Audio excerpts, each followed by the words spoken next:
Fait qu'on y va, tout le monde. Et voilà.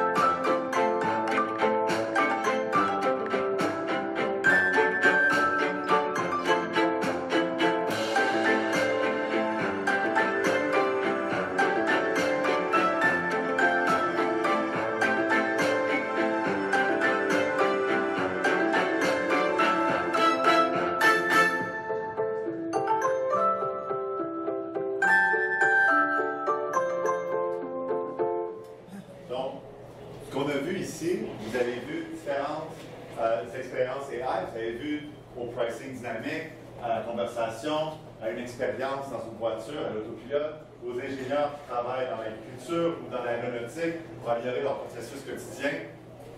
Tout ça, c'est lié à des émotions. Hein? Donc, 50% ou plus, on détecte les émotions humaines que les autres humains et les outils d'analyse marketing classiques. 85% des utilisateurs ont plus de confiance et moins de fatigue avec des expériences propulsées par l'IA. Harvard Business Review. Maintenant, en plus d'une dépense plus élevée, une hausse émotionnelle de 2,5, la connexion émotionnelle se traduit par une part de portefeuille plus importante, une fidélité prolongée, ce qui signifie un impact majeur sur la valeur de la vie du client, le CLTV. D'accord? Oui?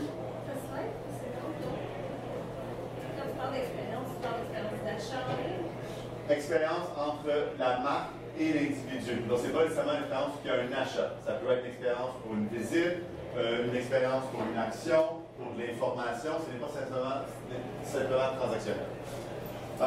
70% des membres des programmes de fidélité les plus performants ont modifié leur comportement pour générer plus de valeur pour les entreprises parce qu'ils étaient engagés encore émotionnellement. Donc, rappelez-vous tout ça quand je vais vous montrer qu'est-ce que les grandes entreprises font en ce moment avec l'IA. Pourquoi? Retail is changing. Donc, je vais aller en français, mais une chose est sûre, c'est que le niveau compétitif se prépare à utiliser l'IA. En ce moment, les outils IA sont, je vais le dire en anglais, c'est plus facile pour moi. AI-driven tools are expected to influence up to 70% of customer interaction in the beauty sector by 2027. OK? Ça, c'est McKinsey. 73% des consumers say they prefer to shop with brands that use AI-driven personal information to make their shopping experience more relevant. 73% non seulement acceptent que leur information soit utilisée par les ventes personnalisées, c'est leur attente. Ils sont smart. Ils ont ces attentes-là et ils vont préférer avoir une expérience qui va dire bonjour Gabriel, bienvenue sur le site, viens vivre cette expérience salon VIP, viens vivre, parce que tu as un enfant de 9 ans qui aime faire du vélo de montagne, donc c'est le vélo pour toi. Right? Donc cette attente-là, elle est là. Maintenant, le rate of innovation is accelerating. On a tous entendu dans la dernière année ou dans les derniers 2 ans que ça a pris 20 ans à l'Internet pour aller chercher 20 ans à chercher 20 millions de personnes, 200 millions de personnes dans le monde.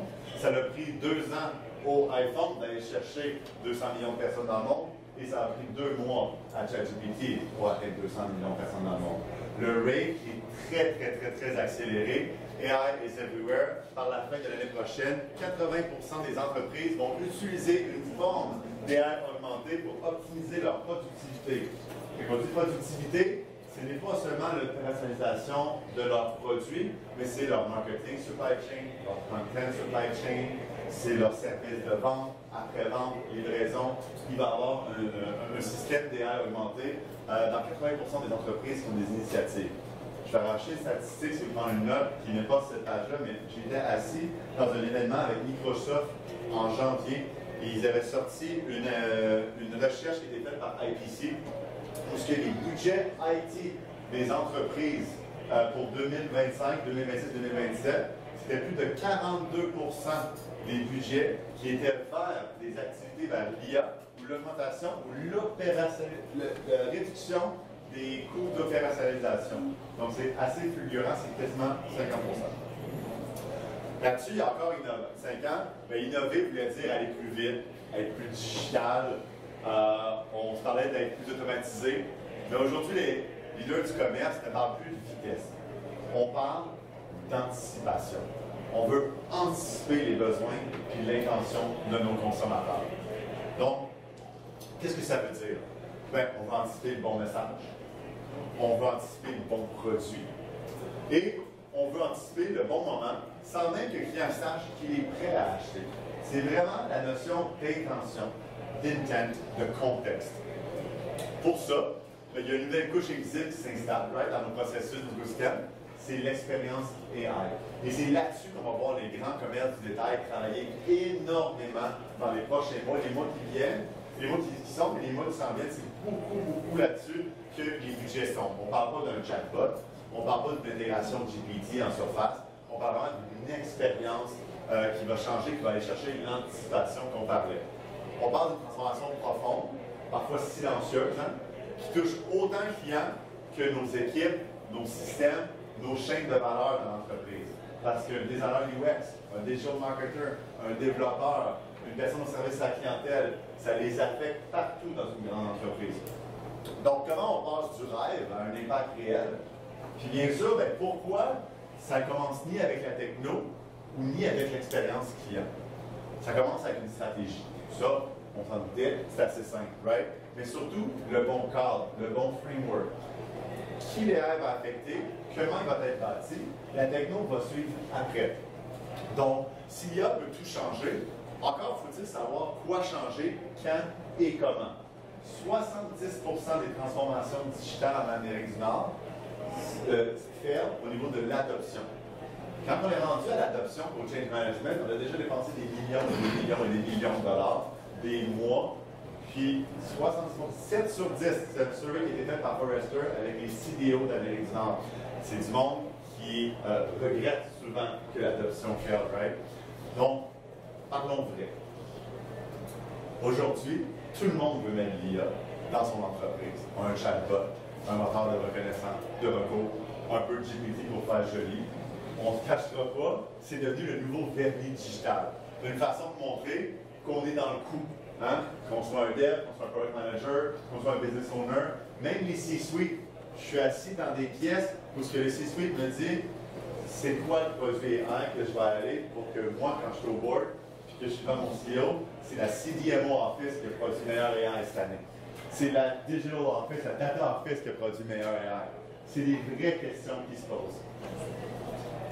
On veut que l'expérience client soit intelligente, pendant que le reste de l'organisation tourne encore en hashtag 10 years ago. Parce qu'on pense que les hashtags vont faire ranker. Mais c'est la réalité. On veut quelque chose de AI, on veut quelque chose de shiny. Mais la réalité, là, c'est les processus dans l'organisation, c'est là que la magie est, right? Mais c'est là que les entreprises investissent et réussissent en ce moment. Donc, on personnalise les pages produits, mais la chaîne de contenu est encore gérée dans des Google Sheets. On automatise des campagnes marketing, mais les décisions sont encore prises à l'instinct, sans un vrai feedback loop. Parce que si tu long à aller chercher un bon dashboard, d'analyser, trouver des recommandations, faire de l'AB test, mon petit doigt me dit que je vais changer mon budget tout de suite, je vais changer mon ad copy, puis je vais m'essayer. Donc, on essaie d'augmenter le client sans augmenter l'entreprise. Donc, ça, c'est ce qui est discuté en ce moment avec les géants du commerce de détail. L'IA ne doit pas juste briller, elle doit structurer, fluidifier, elle doit orchestrer. Donc, c'est là qu'un changement de posture devient vital. On fait ce qu'on appelle un double shift. Donc, qu'est-ce que ça veut dire? On observe un double shift chez les leaders globaux.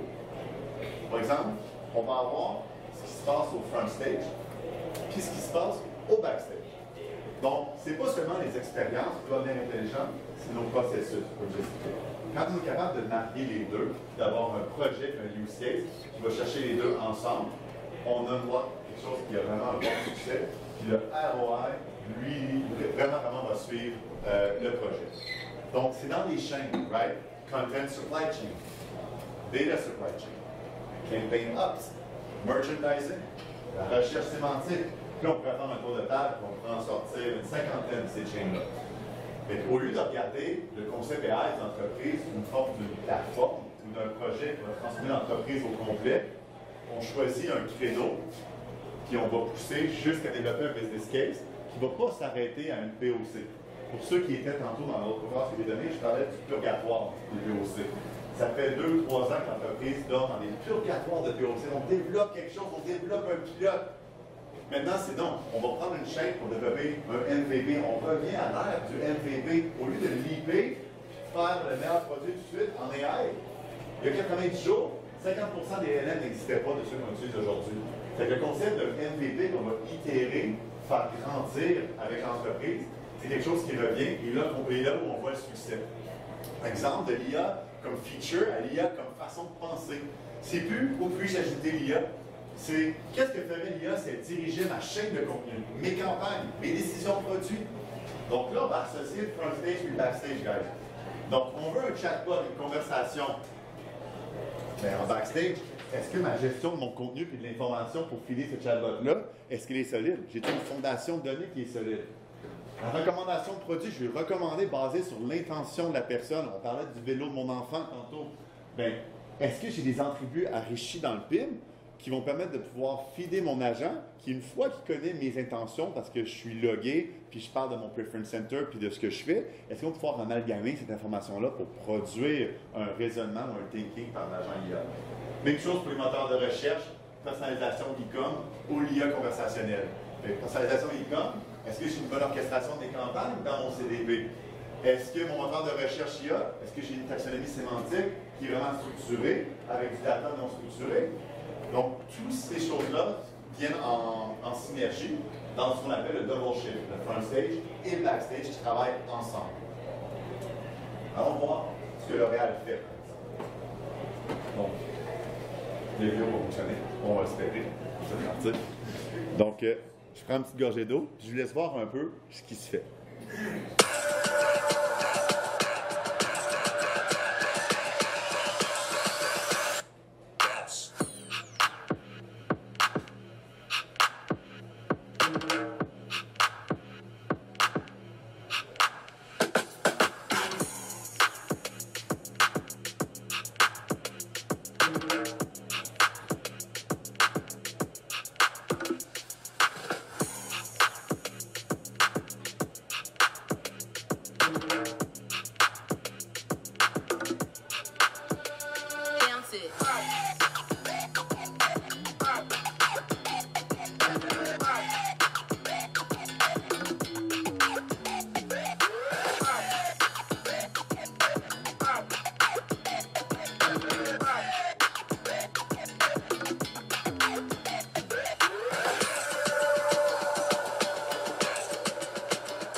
Donc, qu'est-ce qu'on a vu ici? On a vu du AI dans un niveau social, on est sorti du site web. Vous avez vu énormément d'agents ou de connexions avec les réseaux sociaux, qu'on soit dans WhatsApp, qu'on soit dans Snap. On veut amener nos agents, nos assistants, où ce que notre génération de consommateurs elle est. Donc, ce qu'on a vu aussi, on a vu l'omnichannel, on utilise AI, pourquoi? Pour des géoshelving. Hein? Je suis sur une application, on connaît selon mes plans de fidélité mes intérêts, mes besoins, mon price point, les types de produits que j'utilise pour ma peau, le maquillage que je préfère, et puis après ça, je peux scanner une tablette, comme ça, je vais avoir des recommandations. On peut voir aussi le AI vraiment dans le contexte scientifique, pour les analyses de peau, des recommandations. Donc, on voit sur quelle chaîne là vous avez regardé, c'est quoi les chaînes que je parlais tantôt, hein?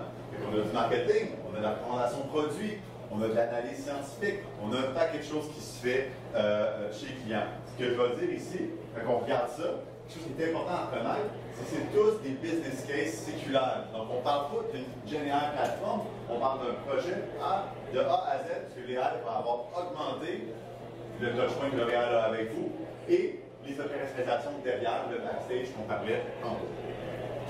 Donc, si je continue, Lexus, par exemple. Ici, Lexus a travaillé à développer un AI Concierge Shopping 3.0. Donc, on voulait pouvoir comprendre comment aider les personnes dans son processus d'achat d'un véhicule, comme c'est qui est chez le concessionnaire. Donc, comment on réinvente le site web? Le site web va servir à quoi dans ce parcours utilisateur, dans cette journey-là que le consommateur a? Donc, ici, ce que vous allez voir, c'est qu'on a ici une personne qui demande comment se sent, comment va la conduite sur le Lexus LBX. Donc ici, on va avoir un agent qui va prendre notre question, ici, c'est quoi l'espace dans la valise, et qui va aller chercher dans le vide l'image, l'information produit, les dimensions, il va recréer complètement le site web. Donc le CMS devient un repository où on va personnaliser l'expérience chez le client pour le consommateur. OK? Ça, est-ce que c'est juste une vidéo, est-ce que c'est une POC? Est-ce que c'est un MVP? Est-ce que c'est live? Ces expériences-là sont live chez Lexus d'AutoWP. C'est live en ce moment, vous pouvez l'expérimenter.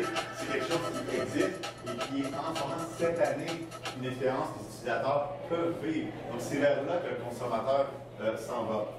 Un autre exemple, dans la content creation, on va avoir des processus où on va créer du contenu, puis ça va avoir l'air un petit peu jeu vidéo. Tu sais, quand on regarde, on voit un petit peu que ça a l'air d'être fait par l'IA.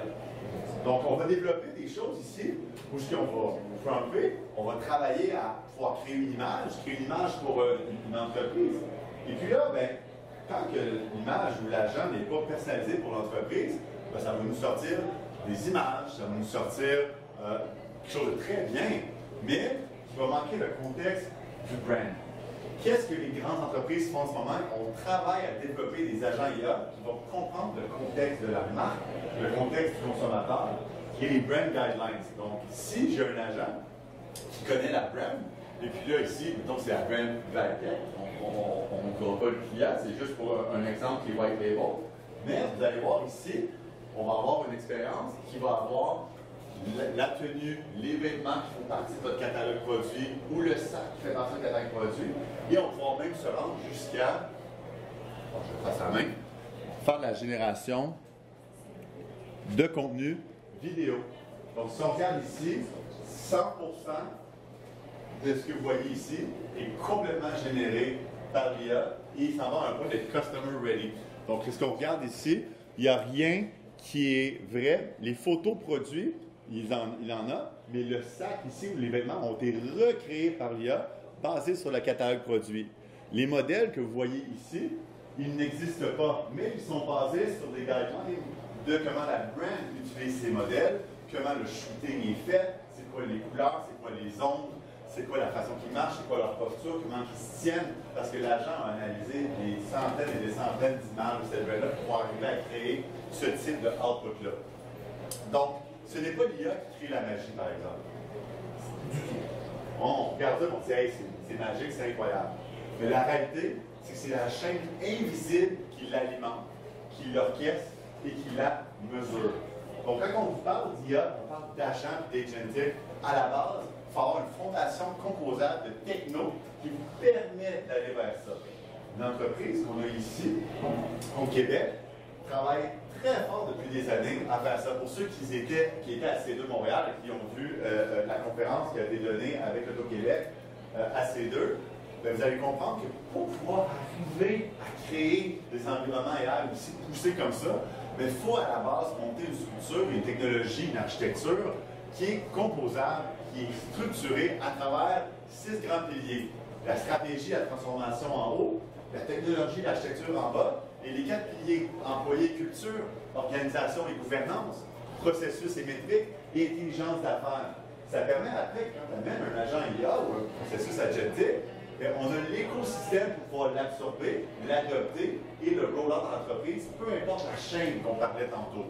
Donc, par exemple, ce que vous avez vu à C2, c'est un environnement complètement composable qui permet après ça d'utiliser des composantes et des components qui permettent de pouvoir avoir cet environnement-là qui va propulser dans l'avenir l'entreprise. Donc, il ne faut jamais laisser aller le concept d'architecture et de composabilité et de la fondation pour être capable d'amener cette magie-là qui va venir. Donc, gouvernance de l'IA, petit format, grands impacts, adopter une gouvernance d'usage, c'est beaucoup plus que juste être compliant. C'est l'environnement composable-là qui vit. Donc, l'important, même dans les grandes entreprises qui dépensent des dizaines et sinon des centaines de millions en investissement à travers toutes les régions, que ce soit l'Asie, l'Europe, les Amériques, l'approche agentic bite-size, c'est celle qui fonctionne le mieux, même pour les grandes entreprises. Donc, les cadrages, chaque agent a une mission, un patron, un cadre d'action. La mesure, chaque cas a une hypothèse ROI simple, temps gagné, coût évité, revenu généré, et l'itération. On apprend vite, on jette vite ou on scale vite. De prendre ça en photo, c'est vraiment l'approche agentic bite-size qui permet de passer de côté de la POC, d'aller au mode MVP, mais d'y aller rapidement.